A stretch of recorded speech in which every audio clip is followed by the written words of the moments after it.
Did you enjoy the process of making videos right at the start? Was it a thing that you say, this is something I like to do?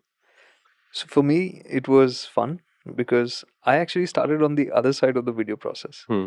So for the first set of shoots, so I joined Network 18 CNBC for a different project. That project was for digital, was a website, but that never really took off. Hmm. So I got sideloaded into the television show. So my first job was actually on the show, was to just do all the production stuff, like to make sure the cameras are booked, the camera persons are informed that everything is working on time, the car is there, making sure schedulers are, once the shoot is done, footage has come back, it's been logged, Hmm. all that has been done. So I used to do all of that, and I used to enjoy that as well. So I did that process, Hmm. and it was later through that then that the motorsport coverage opportunity happened, and it was Okay. Renuka only, of course, who said that why don't you try that out. So I did that, and whatever, it was okay. Hmm. And that led to, through a set of circumstances, but still, like, she gave me that opportunity to go for the first proper drive video, which was to Greece Hmm.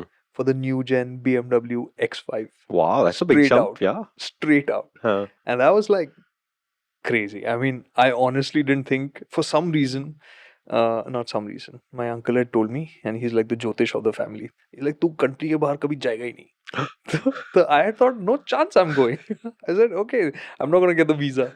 I had to go for an appointment because the first time I was Hmm. traveling abroad, I'd Hmm. never, and back then, 2006. Hmm. So I went to Delhi for the visa Oh, appointment. yeah, that used to be a thing too. Yeah, I remember. So I Yeah. went to Delhi for the visa appointment, and the guy's looking at my papers, the officer, and he's like, he asked me 2, 3 questions, and I was like, sure, iske baad to no chance. Hmm. I got the visa. This is strange. I've got the visa. Okay, it looks like I'm going. Then I felt sick right before that. I said, yeah, this is gonna get worse. I'm not gonna go. Next thing you know, I'm better. I did go. I had a great drive. I had a great story, and yeah, that's from there. Video just kind of Hmm. happened after that. Nice. No, Yeah. I had to make my peace with video. Oh yeah. Yeah, because see, I did print only for the first 8 years of my career. So, that's the difference, because you started off in the pure print phase. Hmm. I came at the end of, not end, but it was the start of television. Correct. So the video phase was picking up. Hmm. So my time in pure print was only that 1 year. Hmm. So I saw the time that you're talking about, like, and that's strange. Like, you've seen it, you've seen the evolution. When we started off, we would ride a bike, car, whatever, drive, and then you'd have like an entire month there. Not just that. I think the biggest thing was taking photographs takes a heck of a lot less time.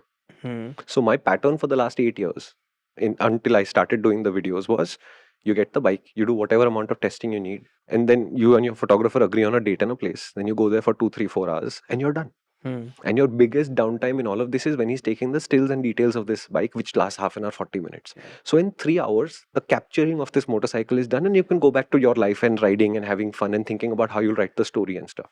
Right.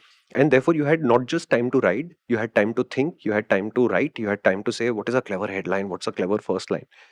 You had time. Then you come into video.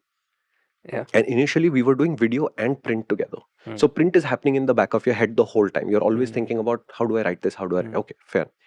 But this video thing just won't get over. Yeah. Hmm. 3 hours later, we're still taking action shots. Yes, this kind of action shot has happened. Now that kind of action shot is pending. Yeah. Then finally they say, okay, we are done with this. Now let us do statics. Now he starts rolling statics. It's in like an hour, and you're like, I want to ride the bike, man. Yeah. Especially at launches, right? Where you have a limited amount of time, where the manufacturer said, listen, we'll give you the bike as early in the month. And this is a rarity, okay? Where they say, before sunrise, take the machine. Which happens now a lot. Back in the day, it was 9 o'clock. And then by 3 o'clock, we want the vehicle back because you have to get it cleaned and all of that and get it ready or whatever. In this time, you have to experience it. You have to make your notes about what needs to be shot, what needs to be spoken about, how do you break down your pieces to camera. Then you have to actually film. It was crazy. I'll give you one example. We went on the Rubicon Trail in the Wrangler. PD and I were in the same car.